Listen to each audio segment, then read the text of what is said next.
يا حبيبنا علي شايل الله شايل الله يا إمام ابني الإمام شايل الله شايل الله.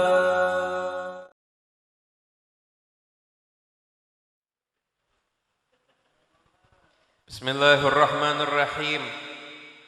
Alhamdulillahi rabbil alamin.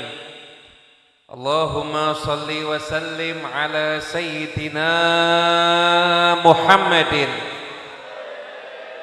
miftahi babi rahmatillah adada ma fi ilmillah salatan wa salaman daimaini bidawami mulkillah wa ala alihi wa sahbihi wa man walah wa man tabi'a sunnatahu wa qadada bihudah ila yaumi liqa'illah amma ba'du.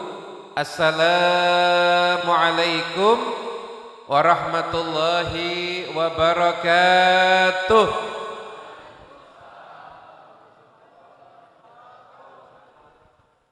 Ingkang kula hormati sedanipun para habaib, para alimul ulama, namanya Habib Ridha Barakbah, Habib Hasan Syarif, juga Gus Yahya, Ustaz Hibi dan semuanya, namanya Sahibul Habib Ali Al-Jufri juga, yang Habib Ali lagi mengamankan bagian luar dulu beliau.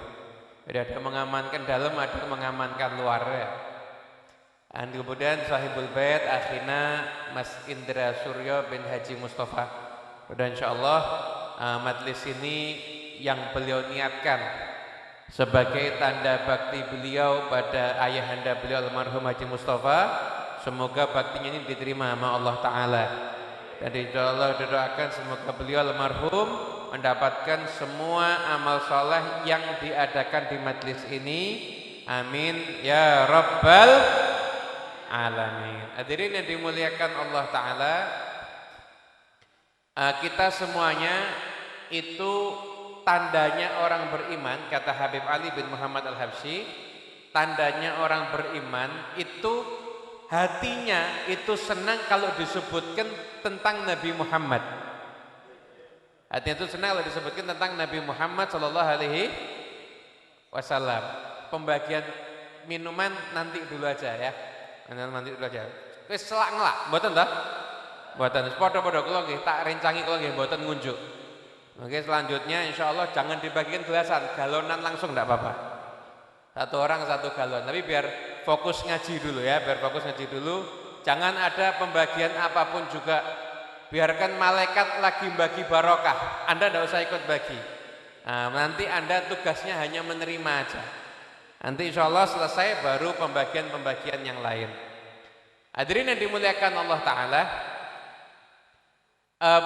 ciri orang yang beriman, kata Habib Ali bin Muhammad Al-Habsyi, ciri orang yang beriman itu senang kalau dengar tentang Nabi Muhammad. Jadi senang hiburannya itu kalau dengar cerita-cerita tentang Rasulullah Sallallahu Alaihi Wasallam. Nah, kalau ada orang udah seneng kalau dengar cerita tentang Nabi Muhammad, maka itu tandanya orang itu adalah orang yang akan mendapatkan sa'adah, keberuntungan. Dan semakin orang itu senang dengan Nabi Muhammad, maka kata Habib Ali, jatah keberuntungan hidupnya semakin besar. Jadi bejone menungso niku tergantung kali tresnanipun dumateng Kanjeng Nabi Muhammad sallallahu alaihi wasallam. Semakin cinta sama Kanjeng Nabi, maka hidupnya berarti semakin beruntung. Hidupnya semakin bahagia sesuai dengan cintanya sama Rasulullah sallallahu alaihi wasallam. Nah, makanya Allah Ta'ala itu walaupun kita ini kan tidak ketemu sama Nabi Muhammad, tapi semua kabar tentang Nabi Muhammad itu sampai ke kita. Dan dengan kabar-kabar itu kita punya cukup banyak cara untuk kita bisa cinta dengan Nabi Muhammad. Bayangkan sahabat itu meriwayatkan keindahan Nabi dalam segala bentuknya. Dalam segala bentuknya. Cara makan Nabi diriwayatkan sama kita. Cara tidurnya Nabi riwayatnya sampai kepada kita. Makanan favoritnya Nabi atau aktivitas Nabi.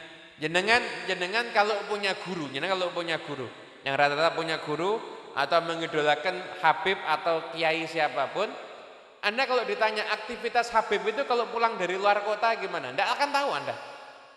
Ya mulai ngoten tok paling. Mulai ya tekan omah. Paling begitu. Tapi sahabat itu bisa menceritakan aktivitas Nabi kalau pulang dari luar kota. Bayangkan, dan ini aktivitas yang sangat indah. Bayangkan Nabi Muhammad sallallahu alaihi wasallam, beliau itu kalau pulang dari luar kota, Nabi Muhammad sallallahu alaihi wasallam, beliau itu yang pertama kali dituju kemana? Masjid. Pasti kan? Masjid. Kalau di tengah jalan ketemu anak kecil sambil ngomong goda anak kecil. Nanti ada anak yang sama kanjeng Nabi paling tidak diambil dua. Satu dibonceng depan, satu taruh belakang. Jadi ngomong anak-anak kecil, setelah itu ke masjid. Setelah dari masjid ke rumah putrinya Siti Fatimah. Nah, setelah dari rumahnya Siti Fatimah, barulah Nabi Muhammad ke rumah istrinya. Aktivitas Nabi pulang dari safar aja itu terekam jelas oleh para sahabat.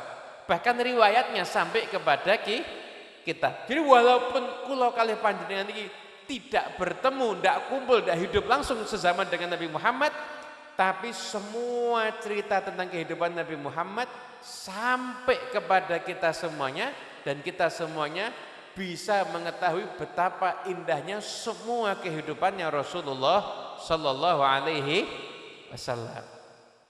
Itu kalau dibaca di Majelis Tirar, walaqad tasafa sallallahu alaihi wasallam mimma hasinil akhlaq bima tadhiqu an kitabatihi butunul awraq.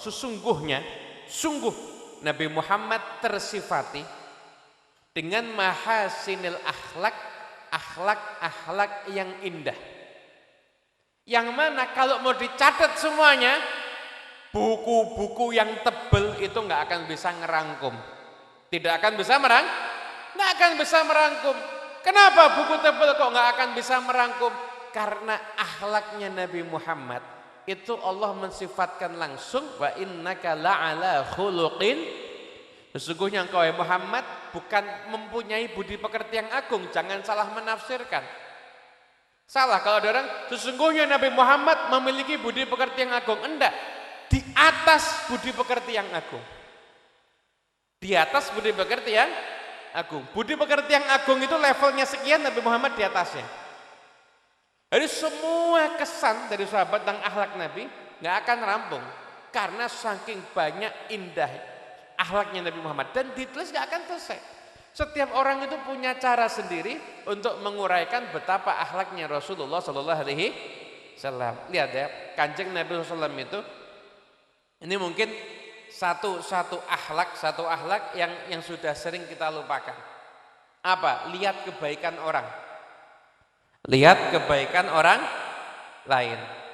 Kita kalau punya teman akrab sama kita, tahunan, baik sama kita, punya satu kesalahan, kadang-kadang kita putus hubungan hanya karena satu kesalahan. Kebaikannya semuanya kita lupakan. Itu kita. Tapi kalau Nabi Muhammad enggak, kesalahannya dilupakan, yang dilihat kebaikannya. Itu pernah ketika itu Nabi SAW beliau itu akan Fathu Makkah, mau Fathu Makkah. Fathu Makkah itu sahabat dirahasiakan. Nabi cuma bilang, ayo persiapkan dirimu, kita berangkat. Siapkan peralatan perang, kita berangkat. Itu sahabat nggak ada yang tahu tujuannya mau kemana. Di tengah jalan baru dikasih tahu kalau mau ke Mekah. Kenapa? Biar nggak bocor. Karena Nabi pengen datangnya diem-diem, pengen orang Mekah itu nggak ngelawan sehingga tidak terjadi pertumpahan darah di Mekah. Ketika itu Nabi Muhammad bawa 10.000 pasukan. Ketika Nabi sudah ngerancang perjalanan diam-diam yang tahu hanya sebagian kecil orang, tiba-tiba ada yang membocorkan rahasia Nabi. Membocorkan rahasia perang, itu bahaya apa enggak? Bahayanya apa? Karena resikonya itu nyawa. Resikonya itu nyawa. Kalau rahasia perang itu dibocorkan, resikonya nyawa. Lah kalau cuma rahasia jenengan, rahasia-rahasia sepele, aku tahu nyolong pelem gone iki, itu tidak ada resiko nyawa. Ini rahasia perang, itu kalau dibocorkan maka resikonya adalah nyawa. Berarti ini pelanggaran besar apa kecil? Besar. Nah, Nabi SAW itu lagi duduk, Nabi bilang, Ali, Mikdad, kamu pergi ke tempat ini, di situ ada perempuan tua, kamu minta. Dia bawa surat, kamu minta suratnya. Oh iya, Nabi duduk, yang ngasih tahu Nabi siapa? Malaikat. Oh, Nabi itu nggak ada yang nggak tahu kok. Semua Nabi itu bisa dapat informasi dari semua arah. Akhirnya Zainal dalam sana, betul ada perempuan, satu itu aja perempuannya. Nah Zainal ngomong, suratnya mana? Enggak, saya enggak bawa surat. Suratnya mana? Kalau enggak mau kamu kasih, terpaksa kamu akan saya geledah. Takut dikasih suratnya, dibawa sama Sayyidina Ali, kemudian diserahkan kepada Nabi Muhammad. Sayyidina Ali enggak pakai kepo. Ini kira-kira apa ya? Enggak pakai, enggak kaya awake dhewe. Nah kita ini kan banyak pengen tahu urusan yang sebetulnya kita nggak usah tahu. Malah urusan yang harusnya kita tahu, kita jarang ada yang tahu. Betul apa enggak? Caranya ngeresiin najis, tak ngerti kadang-kadang. Oh pengajian di mana-mana hadir. Bersihkan najis gimana? Bingung. Padahal ilmu yang harusnya tahu ya itu. Karena kalau nggak bisa bersihkan najis, berarti kalau pakaian kena najis, nggak tahu cara mensucikan najis, lantai kena najis, nggak tahu cara mensucikan najis. Ini kebanyakan orang tuh bersihkan najis. Nih kalau ada kotoran di lantai, ada kotoran najis jelas lengket, contoh ompol bayi, itu cuma diambil ompolnya, setelah itu dipel. Lu cuma ngambil ompol kemudian dipel, itu menurut fikih bukan membersihkan najis, tapi meratakan najis. Jadi yang kena itu cuma bagian depan rumah, kalau pakai dipel saomah kabeh roto kena najis. Itu pahalanya besar banget itu. Karena satu rumah kalau nginjek itu kakinya basah atau kaki kering tapi lantainya basah, berarti kakinya bawa najis. Habis itu nginjek sejadah dalam keadaan kaki basah, berarti sejadahnya jadi najis. Orang sholat bawa najis, hukum sholatnya sah apa enggak? Enggak. Nah, terus nanti sholatnya enggak sah. Nanti aku iso protes, Gusti Allah kula mboten ngertos. Sama Allah dijawab, "Lah kowe iki tinggal ning ndi? Kowe tinggal ning Semarang, kiai akeh, habib akeh sing ngajari ilmu ya akeh, kok kowe ora tau ngaji? Yasinan tok mbok tekani, tapi ngaji fikih ora tau mbok tekani." Enggak bisa. Tidak bisa protes sama Allah. Jadi kalau tinggalnya di atas sana Gunung Merapi, dhuwur dhewe ora duwe tangga. Enggak ada, siapa mau tanggoan orang tinggal di Gunung Merapi? Enggak ada lah, itu udzur. Kenapa enggak ada yang ngajari? Ada yang ngajari banyak saking enggak mau belajar. Lah kita ini yang harusnya tahu, kadang-kadang kita malah enggak. Nah, kembali ke surat. Surat terima sama Nabi.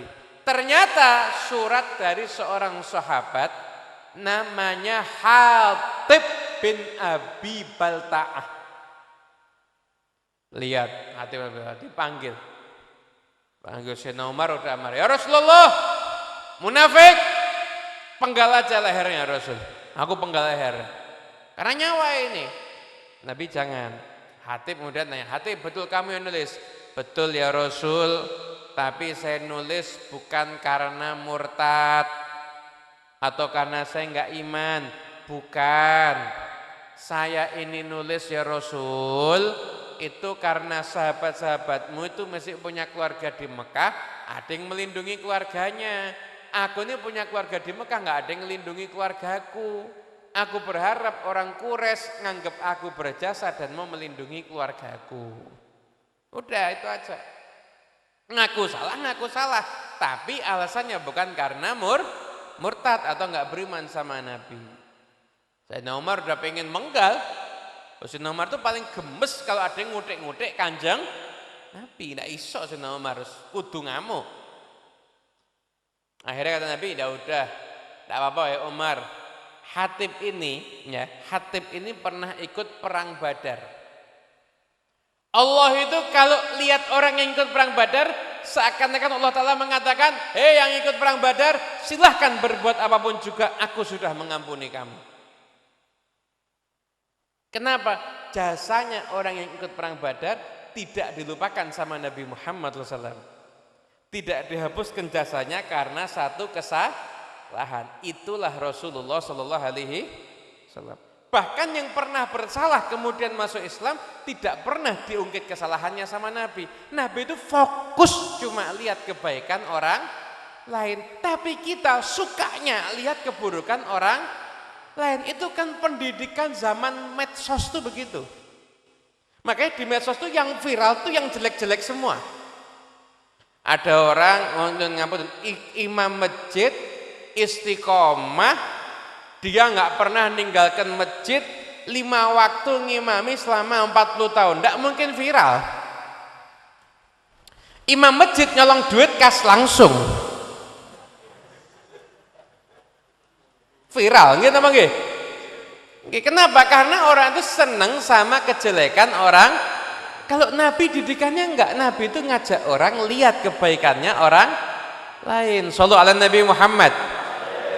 Itu akhlaknya Nabi Muhammad sallallahu alaihi wasallam. Nah, ini akhlaknya Nabi itu kalau mau dijelaskan enggak akan selesai. Banyak sudut-sudut pandang dari akhlak Nabi Muhammad itu sangatlah banyak, enggak akan selesai. Semua jenengan titeni mawon. Semua maulid itu pada akhirnya nyerah untuk mengungkapkan tentang Nabi. Ya bisa aku ini, tapi yang lain yang belum saya ungkapkan jauh lebih banyak. Itu bahasa setiap penulis maulid seperti itu. Kalau Anda baca maulid tiba, fama'asa ayyuqala fi man wasafahul Qur'an wa araba an fadailihi at-Taurat wal Injil waz Zabur wal Furqan. Aku mau ngomong apa lagi tentang manusia yang Quran sudah mensifatkan, bahkan telah menerangkan tentang keutamaannya. Taurat, Injil, Zabur, Furqan atau Quran sudah jelaskan. Apa yang mau saya sampaikan lagi? Ya wes ya ini aja, nyerah.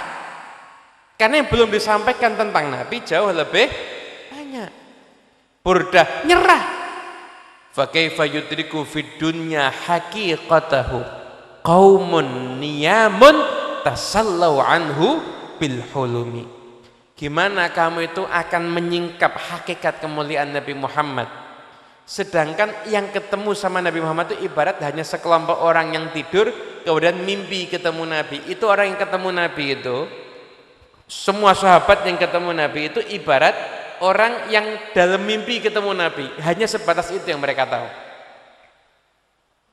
Makanya Uwais Al-Qarani berkata sama sahabat Nabi, ma'araftum min Rasulillah illa dhillah. Kamu itu enggak kenal Nabi Muhammad kecuali kamu hanya ngerti bayangannya aja. Apunten Bapak Ibu yang dimuliakan Allah Ta'ala, manusia ini ada bayangannya enggak? Jenengan bisa enggak mensifatkan keindahan orang dari bayangannya? Bisa, tapi enggak akan sempurna. Mesti ya dhuwur wonge, paling kan gitu ya kan, mentok kan gitu. Dhuwur gede kan paling gitu. Itu mungkin hanya 0,01% dari asli keindahan aslinya. Paham enggak? Sahabat itu lihat Nabi secara zahir jelas. Kata Wes, itu yang dipahami sahabat ibarat hanya lihat bayangannya aja. Hanya ketemu saat mimpi sebentar aja. Hakikatnya Nabi Muhammad yang tahu cuma Allah. Sahabat mereka mau. Wala Ibnu Abi Quhafah. Lah kalau Abu Bakar Siddiq gimana Ibnu Abi Quhafah? Sekalipun Ibnu Abi Quhafah enggak ada yang ngerti hakikatnya Nabi Muhammad SAW. Semua yang buat mulai itu kalau mensifatkan Nabi akhirnya nyerah. Akhirnya nyerah. Simtud Durar Habib Ali juga nyerah.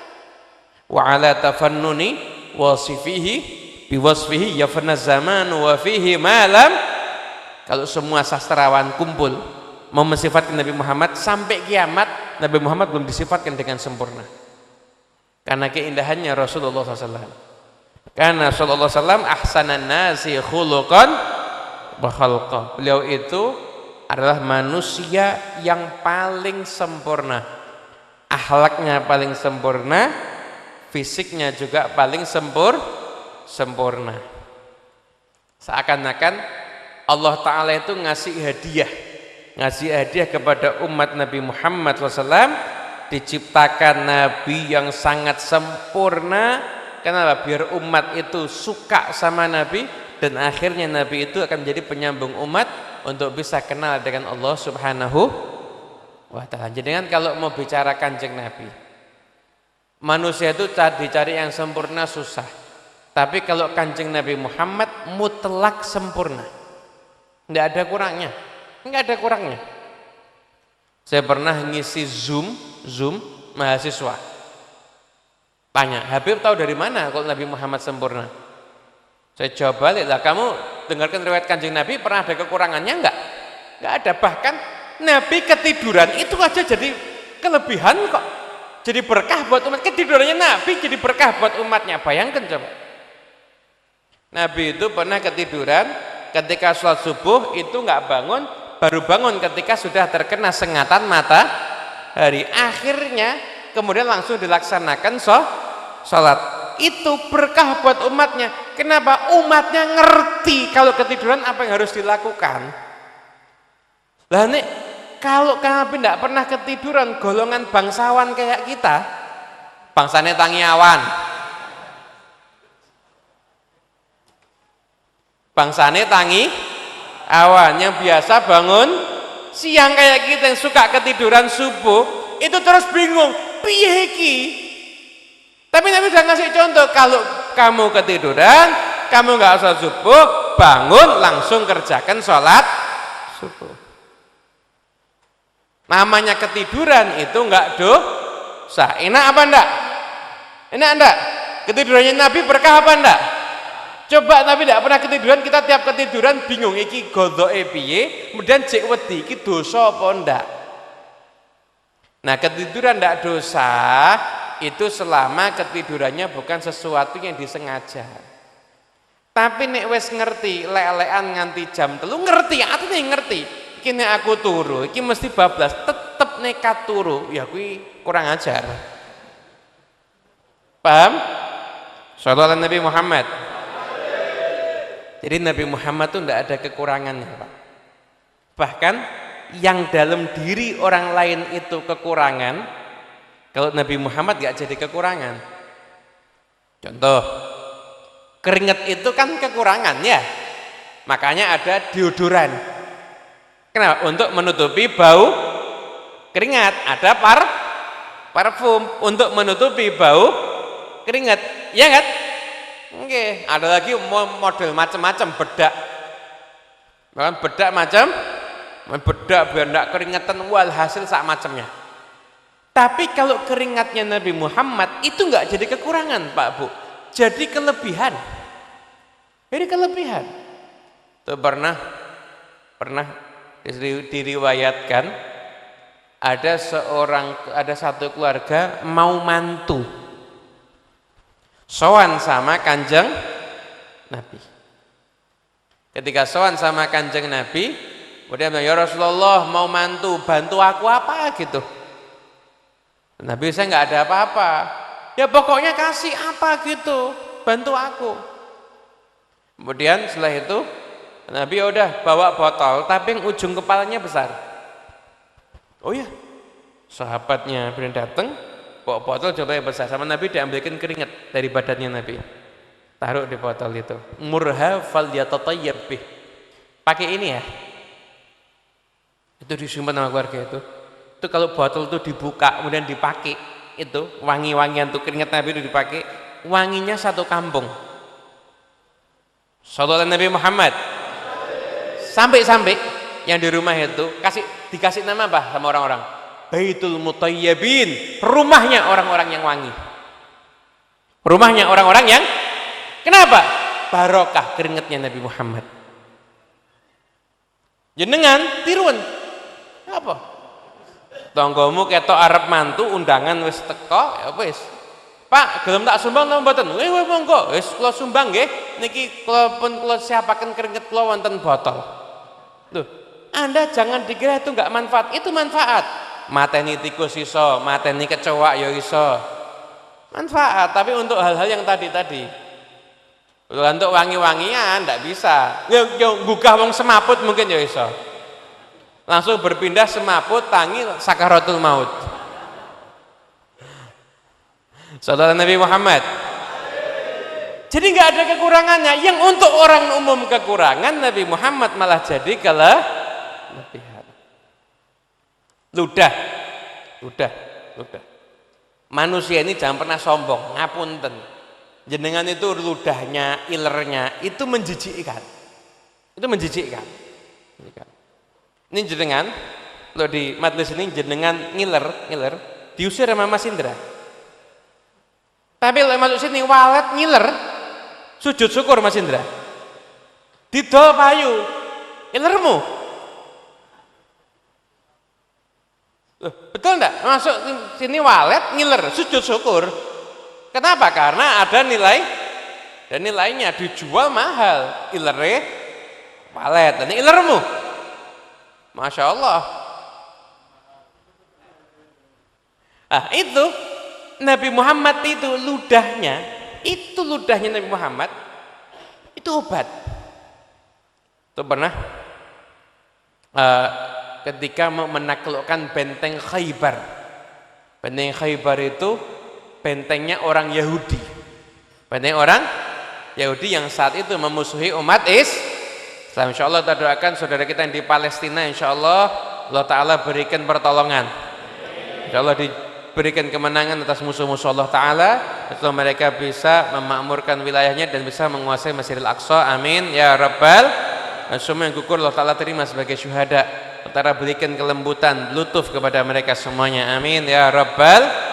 Amin. Jadi itu Yahudi ketika itu mereka Yahudi itu penakut, jadi dia siapkan benteng yang besar. Benteng yang besar nggak mau keluar dari benteng.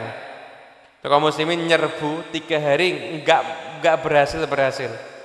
Sampai malamnya Nabi ngomong, besok yang megang bendera orang yang dicintai Allah dan Rasulnya serta mencintai Allah dan Rasulnya. Sahabat malam itu Pak, nggak ada yang tidur. Kenapa? Ngarep mugo-mugo aku. Kenapa? Karena dapat doa Nabi. Ini yang besok megang bendera orang yang Allah Rasul cinta dia juga cinta sama Allah dan Rasulnya. Besok pagi setelah persiapan perang nunggu. Duh, mugo-mugo aku. Semua mikirnya gitu. Lama Nabi nyari, mana Ali bin Abi Thalib? Nggak ada Ali bin Abi Thalib. Ya Rasulullah, nggak ada. Udzur. Kenapa? Sakit mata. Orang perang itu mata itu penting. Ya, termasuk mau perang merem kan tidak mungkin. Matanya satu sakit. Ada dipanggil sama Nabi Muhammad SAW, panggil ke sini, dikasih ludahnya Nabi Muhammad, langsung matanya bisa ngelihat. Bahkan dikatakan mata yang kena ludah Nabi lebih terang dibandingkan yang satunya. Itu Sayyidina Ali bin Abi Thalib itu memimpin pasukan gagah berani. Itu benteng Khaybar dipepet sama Sayyidina Ali, pintunya dijebol. Benteng kayak jenengan nate ningali gapura wede gitu loh. Pintunya dijebol, diangkat dibuat tameng. Dibuat tameng sama Sayyidina Ali. Diangkat dibuat tameng. Selesai perang dijatuhkan nama Sayyidina Ali, 70 orang ngangkat bareng enggak kuat. Sayyidina Ali ngangkat tangan satu. Matanya sakit, obatnya apa? Ludahnya Nabi Muhammad SAW. Qatadah bin Nu'man. Satu peperangan melindungi Nabi. Beliau tameng kadang melindungi Nabi pakai mukanya. Kena pukulan sampai matanya copot. Meripati nganti ucul, jangan bayangke piyambak niku. Bingung, UGD enggak ada. UGD enggak ada, puskesmas enggak ada, BPJS meleh mboten wonten. Yang akhirnya pun bilang Kanjeng Nabi, Rasulullah mata lepas ya Rasul. Kata Nabi, gini aja Qatadah, kalau sabar nanti kamu dapat surga. Bingung Qatadah. Ya Rasul, bukan tidak mau surga, cuma aku ini sudah ngelamar perempuan. Lah kalau balik mata tinggal satu nggak jadi nikah ya Rasul. Catering dipesen, undangan, terop, macam-macam nggak jadi nikah nanti. Tapi ya udah didoakan sama Nabi, diludahi sama Nabi Muhammad, dimasukkan lagi ke matanya. Langsung normal terang, normal dan terang. Begitu masuk lagi matanya, kata dia, ya Rasulullah surganya juga mau. Tapi ya insya Allah surganya juga dapat. Pinter ya, mata dapat, surga juga dapat. Pinter, orang itu harus yang enak-enak gitu loh. Ya nek ndonga muga-muga dadi wali tapi tidak dapat ujian yang berat-berat, maklutuf wal afiyah wis ngoten. Oh ndonga dadi wali wedi ngopo? Wedi ujian ini gede. Ya Allah, minta jadi wali tapi enggak pakai ujian yang gede-gede. Allah enggak perlu enggak pakai ujian sama sekali ya Allah. Yang penting tapi pangkatnya wali. Itu. Amin Allahumma. Itu ludah itu yang bagi orang lain kekurangan, tapi bagi Nabi Muhammad itu jadi satu kelebihan. Sallallahu Nabi Muhammad. Nabi pernah makan dendeng. Makan dendeng. Daging kering loh, dendeng. Datang 5 orang perempuan Ansor. Ya Rasulullah pengen baiat masuk Islam, Nabi kasih hadiah dendeng yang bekas digigit Nabi. Itu 5 semua ngambilnya bekas gigitan Nabi. 5 orang perempuan ini sampai mati tidak pernah ada bau mulutnya.